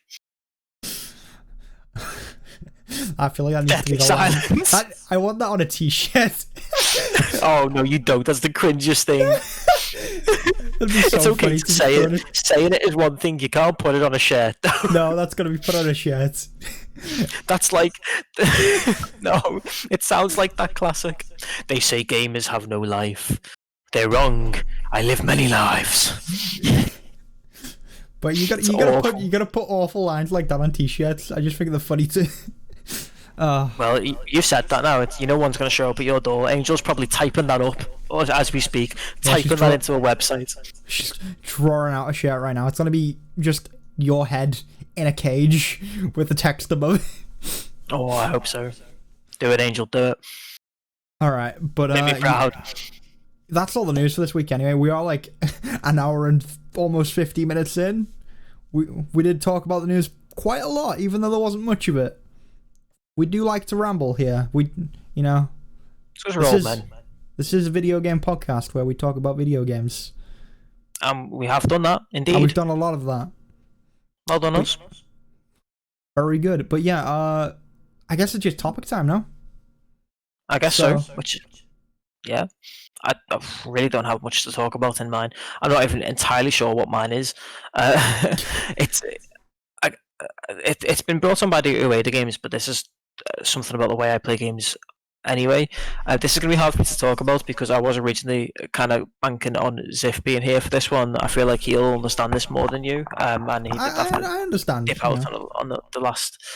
But it was kind of mostly about how the latest generation of games and just how good graphics have gotten and sound design too. It's made games so much more immersive, and it makes for these opportunities where you can just immerse yourself in a game world and not even necessarily have to play the game in the way it's meant to be played. It's just you can just go into the world, and so much attention to detail is paid to these worlds now. It's worth just spending time in them. I think Ubisoft games now, it's more fun to just walk through them and just experience them than to actually play the game, because Ubisoft's gameplay is just so dull now. Well, or at least it's overplayed. I've played too many Ubisoft games, I don't really want to play them anymore, but like I still love going into the worlds. Like in Assassin's Creed, it's so great to just wander through and look at all the little details that they've put in there, all the things that the pedestrians do, like pouring water into pots or something like that. They've all got their own little funny lives. You can watch them wander around sometimes. It's just it's so interesting. ASMR. Before we started the streams, I was like, oh yeah, it's just like gaming ASMR. Just listen to the waterfalls, which it's ruined now. I can't ever do it anymore. But like I've always loved that anyway. Like in games in general, but I've really gotten into that now in the last generation. Like I've played so much No Man's Sky where I just wander, because that's kind of the whole point of that game anyway, is to just wander and explore and just get sucked in by it, and it's great. And I was thinking about the the away games because we've been playing them all, and Shadow of the Colossus, I think, is really, really cool and really ahead of its time because it makes that experience part of the gameplay. Because a huge chunk of that game is just traveling to the different colossi, isn't it? And the world's really, really big on purpose. It's really big and empty and mysterious. And mysterious, obviously, but it's so you're just traveling, and it can take you like up to like 10 minutes to travel to a colossus sometimes, and that's just as important to the gameplay as fighting the colossuses. And they've made this huge, vast world, and it does have loads of mysteries there in it. It's got loads of buildings that will make you stop and think, like, what is that for? Like, in the desert, there's like these ruins of like rings, kind of look like. That's like, I remember stopping and looking at this, being like, what is this? What was this in the world? Is this some sort of mysterious portal? What is this? Yeah, that's it. And people make their own theories about what all the different buildings are. Like those rings, I wonder whether they were used to contain the colossus that's in that area. Because it is like a big flying snake. It's a big snake, isn't it? Yeah. So you could use those sort of relatively small rings to hold it down. So, but no one really knows, do they? But part of exploring that world is big. It's a big thing, and it's so big and vast and empty. Besides all that natural landscape and the occasional man-made thing for you to go like, what is this for? There's not much out there, but you're expected to just stop. You're not expected to beeline to every colossus. You are expected to meander off the path and just explore and stop on a beach or like a cliff and just kind of take it in.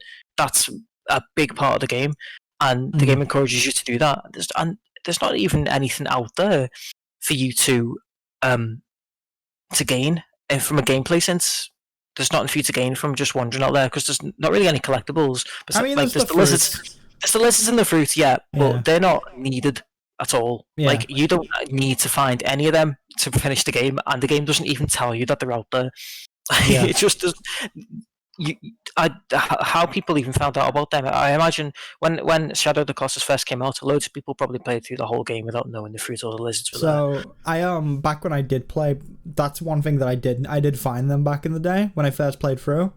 I spent a lot of time just going around the world and exploring and looking at like the little details. Like, I remember there being like an oasis in the middle of like the desert towards, I think it was like when you're going towards the entrance of like the bridge when the bridge first starts, like outside of the Forbidden Lands.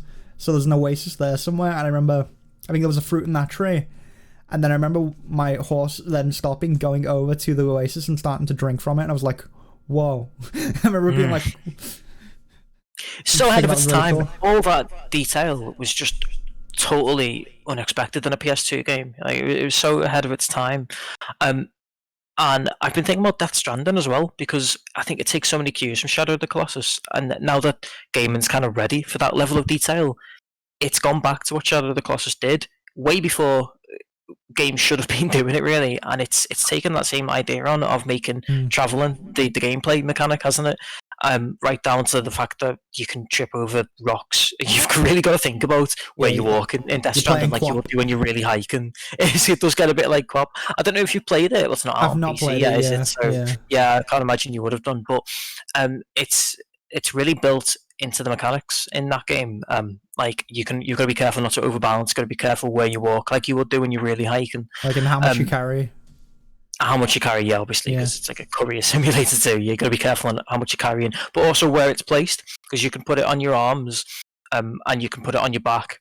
But then when you put it on your back, it sort of goes outwards, sort of that way at first, like a backpack does. But then once it goes out too far, he starts stacking it upwards, which makes you very top heavy, and it puts your center of gravity like behind you, but also up here.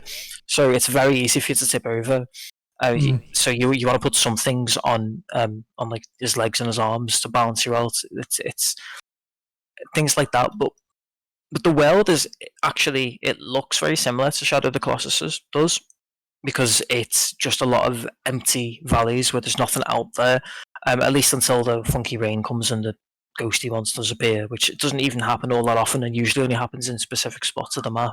It's just a big empty vast plain for you to wander through, and it's the same idea. You can take a whiz wherever you want. And you can take a whiz wherever you want. Very important. And a little mushroom appears, which why. Kojima. Because it's just, I don't know. It's just cool that we're encouraging that now, because the games are just so immersive now. Immersion should be part of the gameplay. I think it's good. There's a place for that in games, just as much as there's a place for things like Valorant, for example, where it's 100% gameplay. But why not make some games a bit more just immersive? I think Death Stranding did get a lot of criticism. I know there's a lot of people that went into the gameplay or like the style of game. Some people just didn't like Death Stranding, so I feel like there's certain people that stuff just won't appeal to. It goes back to what we were saying about walking simulators, though. If you're not willing to accept that games can be different from the standard gameplay archetypes that have been there since the arcade days, then you're going to struggle with it. And not everyone wants that sort of thing from a game, so it's always going to be controversial, I think. There's two types of gamers out there, so... There's two types of gamers. But there is, well... There really is, I do think that. Like, not everyone's built for arcade games. And not everyone's built for whatever the alternative is called. Yeah, like, I'm not into straight up walking simulators. They need to have some gameplay to it to have me interested. Like, Dear Esther doesn't appeal to me at all. Like, I don't get that. But like, if it's... I don't get that one, to be fair. Death Stranding looks like it'll appeal to me a lot more if I do play it. I'm just not sure when I'll get to play that. Eventually. It is coming to PC fairly soon as well, isn't it? So hopefully you do get to play it soon. I do think you would like it. I mean, you're a Kojima fan anyway. And I do like Kojima. It reeks of Kojima. And a lot of it's inspired by what came before in MGS5 as well. So it's, it's not completely out of the blue strange. There's a lot of familiar elements in it too. It looks like it has some stealth elements. Yeah, it does. Yeah. It actually does. Yeah, it definitely does. I think it's something everyone should give it at least try, because everyone should give it a go, because it's just so different. But like, I don't know. I really liked Metal Gear Solid 5 as well, even if it was it wasn't it wasn't finished, unfortunately. But I did really enjoy that for what it was. Even it was a bit more open. There was a lot of like exploring and walking around. But obviously, Death Stranding isn't going to be like Metal Gear. It's going to have like elements. I imagine there's a bit of stealth in there. I saw there's a tiny bit of fighting, and there's this, and of course you're in this big open world that you sort of go around. But yeah, there is fighting. There is a fair amount of combat in it. It's just spread quite thinly, and like Metal Gear Solid, you're not meant to be fighting anyway. You're meant to be stealthy as much as you can be. But there is definitely combat in it, and there's actually nothing stopping you from just crafting a whole bunch of grenades and just going all guns blazing, really, if you really wanted to, but it's not how it's intended to be played. Yeah. But yeah, I mean, I feel like I do want just more Ueda games. I want something like Shadow of the Colossus, and something that hits me in the same way Shadow of the Colossus did when I was like, I don't know how many years old. When I was a young boy. And I found Shadow of the Colossus and was like, this is the greatest game I've ever played. Let me go tell everyone about this, and they'll all ignore me. But they'll say, 10 years' time, they'll know. It's so weird to me that you enjoy them as much as you do, because you don't like any other games like that. It's funny. But maybe it is partially because Shadow of the Colossus caught you at that age, and it was so different from everything else at the time as well. Like, even when you go back and play it now, it's so strange. It's surreal to play the original on the PS2, because it doesn't feel like it should be on the PS2 at all. Yeah. And you can tell the PS2 is struggling with it because it lags like hell. But even just more than that, like the game feel, I think it feels so different from every other PS2 game. It's got the movement down. The movement feels more like a later game. Even though the movement gets criticised now as feeling outdated, at the time it was better than any movement in a PS2 game. I can't even remember, like, trying to think. I guess we've played PS2 games recently. I've played a few PS2 games recently. I'm not sure. There's no like sense of momentum or gravity with PS2 characters for the most part. Yeah. You definitely felt that when you were playing Shadow of the Colossus. Like, I remember, you get a lot of momentum. You feel like a lot of momentum on some of the Colossus when you're on them. It was very well done. There's definitely like a weight to how Wanda moves. It feels really light now compared to how weighty characters are these days. But but he still got more waste than your average PS2 character did. Because there was that delay in movements that I think, as you turn and stuff, there was that slight delay that sort of emulates that weight, and I feel like that's what people feel like is kind of dated. But I don't know. I've never had any issues with movements in Shadow of the Colossus or anything like that. No, I didn't. I still think it controls really well, and I'm really the minority in that apparently these days. But yeah, we are at 2-hour mark, but do we want to slide in my? do we want to slide in my topic real quick? Go on. I feel like we can connect it to yours a little bit, because as these games get bigger and bigger and more immersive, like AAA games right now, the cost of them is, I mean, it's incredibly high, even now. But as we go to another generation and try to build these bigger, more immersive worlds, they're gonna cost even more and more. And I'm just thinking, how sustainable is the current business model? Are games gonna have to go up in price? Because I feel like a lot of publishers rely on microtransactions and other DLCs and other forms of payments to actually try and make up the cost and make profit off these. And I'm thinking, is the current way that AAA games developed sustainable? Because even the Sony president recently did an interview talking about how the cost is going to get greater and greater. And I'm just wondering, the games industry is big. We make a ton of money in it, but how sustainable is it? Is it going to get to the point where they need to have microtransactions? I mean, they already do at this point. But where is it going to go? And I'm just thinking, how are they going to afford all those triangles, There's a lot of triangles. Well, what do you think? What's your theory on how they're going to handle it? I mean, I think they'll just start by hiring more people, and I think they'll probably underestimate how much it's going to cost. Maybe. Oh yeah, there'll be some big mistakes at the start, definitely. But I don't know. I feel because they already have people crunching hard as well. I feel I don't know. It's gonna get weird, because I feel like people are gonna have to. There'll be longer crunches if they don't hire more people as well. It's gonna get kind of ridiculous. Or games will just maybe take longer to come out. Maybe a lot of these. I mean, I can't. Maybe they just have more. For big franchises, maybe they just have even more development studios to work on franchise games, and they'll have them work on that year's release, and then another one's working on 3 or 4 years down the line's release or something like that. I mean, Call of Duty kind of does that already, doesn't it? They do, that's right, yeah. Got that rotating studio dynamic going on. I feel like they will just have to keep adding more people to it. They can't extend development cycles any further than they already have. It's already taken a ridiculous amount of time to looking at the big PS5 era games that are going to be coming out in the future. They're all taking so long to make, and they're all expected to be either they're going to come out at launch and they've been in development for 8 years, or they're not going to come out for another 3 or 4 years. They can't drag it out any further. I mean, and look at Rockstar. We only got 2 Rockstar games this decade. Yeah. And how many did we get last decade? We got GTA 3, Vice City, San Andreas, Bully, GTA 4, Red Dead. Oh, was that 2010? I won't count Red Dead, but I will count Manhunt. So we got 6 last decade, and we got 2 this decade. So, but yeah, they've even actually, I think in that interview they were talking about how they also want to make console life cycles shorter as well. On top of that, so the tech is which is strange to me. It's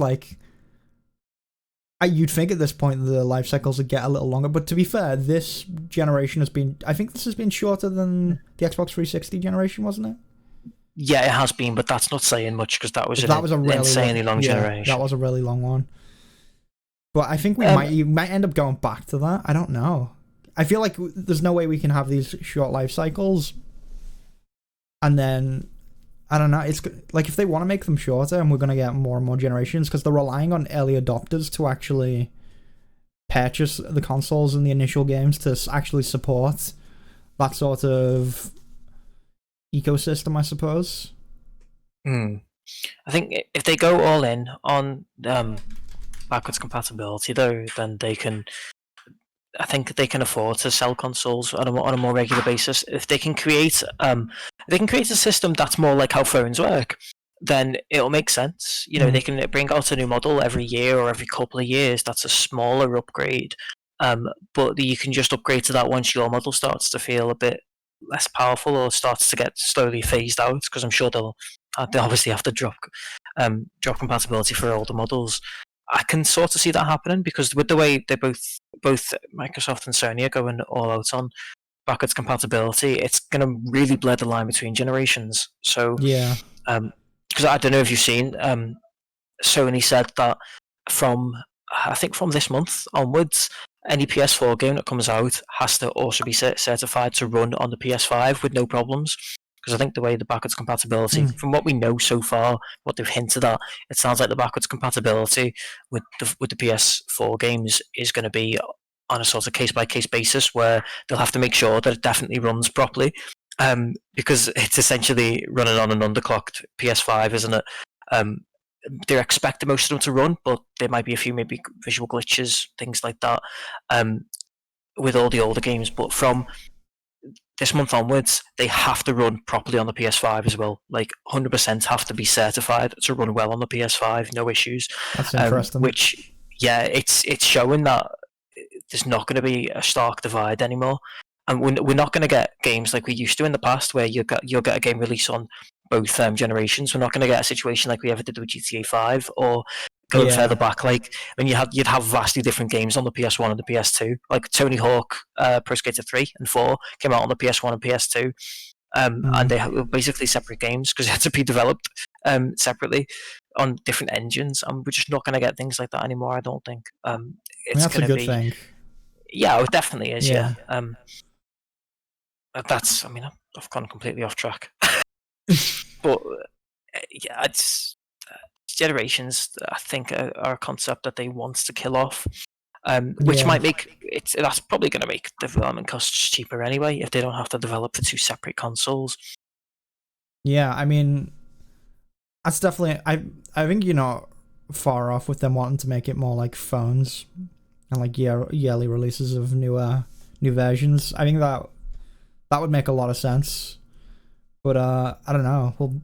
We'd have to see like how people react to that sort of approach, because I think a lot of people, especially with like the 360 generation, got used to not buying a console that often. Definitely. So there's gonna be teenagers who've only ever like known two consoles. Yeah. Like, you know, by the time we were like 14, we'd gone through quite a few generations. It definitely will be a big. That's probably partially because we're big nerds, to be fair, but you're probably right. It's going to be a big change. Oh, you are a massive nerd. Listen, mate, I don't Twitch stream. This doesn't count. Twitch stream. All the cool kids stream on Twitch nowadays. Oh yeah. Okay. Well, you keep telling yourself that, fella. I mean, it's true. They're all like Fortnite, Poggers, Call of Duty. They're like, oh, there's esports in Call of Duty. You can make money playing Call of Duty. They're like, let's get on over to Twitch. Put that donation button on. Yeah, bro. Chug some G Fuel. We're not sponsored by G Fuel. Put that out there. We're not. Sadly not. But if you want to sponsor us, I could do with the money. No. gmail.com. Bringing things back on topic for a sec, I think I actually already kind of had this discussion. I think maybe back on the first episode. I think it's when we were talking about the Unreal 5 tech demo. I mentioned that I think the way they're going to cut down on costs is by sharing assets a hell of a lot more. There's going to be a lot more sharing of frameworks and assets and engines, which they've already been moving towards doing that now anyway, because in this generation, prices have gotten astronomical for gaming, and you got like Ubisoft with using a lot of the same engines and even the same gameplay mechanics. I bet you there's so much shared code between Ubisoft games at this point. They just copy and paste it over and change a couple of the assets. Yeah, and they're an extreme case because I think they've gone too far and now they're getting criticised for it. But I think you will get a lot of shared assets. I mean, there's so many games set in cities. you don't need to recreate those assets for like lampposts. Surely, it's an American lamppost. You can just copy and paste it into a game, and no one's going to notice. No one's going to care. And I don't think there's a problem with doing that. It's not going to take away from the game. I mean, to bring it back to Yakuza, they've been copying and pasting Kamurocho now for a million games, and making small changes as it goes on to make to show the city changing as time goes on.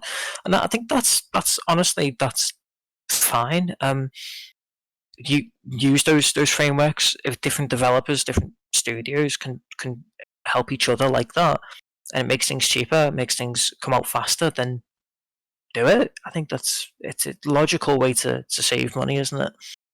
Yeah, I think if they can do that correctly, because I mean, there's I mean, you see a lot of indie games that take all these assets off, like I don't know, what's the store called? Oh, you mean the Unity store? Unity store, that's the word. I couldn't think of Unity. There's a lot of devs, but I mean, these are indie devs, so but a lot of them take a lot of the same way. Yeah, a lot of them take assets and just throw them all in and be like, "I've made a video game." Yeah, I don't think we can compare like Ubisoft games to asset flips. Like, hopefully, games don't end up asset flips, but I don't see that happening. that's the end game here. But at the end of the PS5 beta. Imagine games like they actually get to the point where they do have like really good assets, and it's just like they can just drop stuff in. Like game development gets to that point. I mean, that'd be good though, because less time spent faffing around with creating engines and developing the technical side of things. As far as I see it, that means there's more money and time to spend on the creative side. So I think that's a win in my eyes. Yeah, I mean. Yeah, we'll see where it goes. I mean, who knows? There's a lot of... I mean, Atlas is also a point. I mean, Atlas wasn't a AAA dev, though. But they were... I don't know if you know what Atlas is, Tef, but... The people behind Ark had... They had a sister company, and they just copied a bunch of the code from Ark and then just changed it to be pirate-themed. And it didn't go very well. It was very poorly executed, but I think these developers and publishers they know how to execute. They're not gonna do something poorly. Like Ubisoft have been executing on that idea for a long time now, which is why they do get a lot of criticism for having very samey games. Ubisoft is like a genre at this point. Yeah, honestly. But I feel like... To be fair to them, there's nothing else like it, except for the towers, which are in everything now. Yeah. There's always a radio tower or a tower to dive off of some kind. That's bled into like every other game, though, not just Ubisoft games. Like they're even in Breath of the Wild. Yeah. But as long as it's done well, I think it'll be fine. But it's an interesting thing to think about, like how they're actually gonna afford making all of these giant immersive games that you'd think would be very cost intensive. Makes you wonder whether the pendulum will swing back towards linear games just because it would be a little bit cheaper. I feel like it probably will, honestly. Probably will. We've had open world games for a long time now. I think it's time for the pendulum to swing back. We're getting sick of them. We'll all play linear games for about 5-6 years, and then we'll all get sick of linear games again, and it'll be like, open world's back, baby. Yep. Yeah, honestly. And the cycle will continue forever. Yeah. But, we've been talking a long time, son. We have. I think we can wrap it up there, because we went like 15 minutes over time, I'm not going to lie. I can't believe we managed that. I thought we'd be finishing early. This has been the longest podcast we've done so far. There's only the two of us. For rambling, hey. But yeah, so, Tef, are there any socials you want to plug? Hey, I actually have socials now, because it was getting a bit awkward when I was like, I don't really have any socials. So I've decided to stop lurking, and I've actually got a Twitter now. Most of the people who followed this Twitch stream probably already follow me now, because I went and found everybody. But yeah, I've got Twitter now, so I can be an opinionated bastard online. Usually I just lurk. And I don't know why, because I am really opinionated, as you've noticed by now. But I don't tend to. Yeah, I've got a taste of it on Twitch, and now I need to do it more. So I'm on Twitter. I'm Teffers on Twitter. I'll smack it in. Throw your link in chat. Yeah, I'll once I find it. I'm Tefers because Teferium was taken by someone who posted one tweet in like 2014. I was not happy. Not happy at all. There you go. not mad. What can you do? Go follow me. I'm not mad. I'm not mad. Not too mad. I'm mad. I'm mad. But go follow me. I don't know. As you said, I'm not mad. Really angrily, there's a flash of white on your face from the Chrome. I am 100% angry. I mean, you can come follow me. I mostly like just retweet retro gaming stuff. I did actually. I'm going to bring up Ueda again. He's definitely the topic of the week. But I was messing around on a photo mode on Shadow of the Colossus and posted a load of pictures from Shadow of the Colossus, including one of those desert rings. Funnily enough, desert rings can sounds a bit dodgy actually out of context. But yeah, go look at my desert rings on Twitter. It's Why are you gonna say it like time. that? Come follow me. Come follow me. Come look at my desert rings. We'll have a good time together. I don't like the desert rings. They're the sand on them is rough and coarse. Ooh. Gets everywhere. Keep it out of my ring. All right, but yeah. So that's Tef socials. No Medium articles or anything you want to plug. You don't want to do that just yet. Not yet. They've not been published yet. They're out there. They've been written, but they ain't published yet. I'll leave that to next week. All right. Well, as for me, you probably all know me, but if you don't, socials are in the chat, and you join the Discord. Zanrise on Twitch, Zanrise on YouTube, Twitter I'm Zan Games, Instagram's the real Zanrise, and yeah, that is it for the most part. We want to talk about the other stuff. The other stuff's unimportant.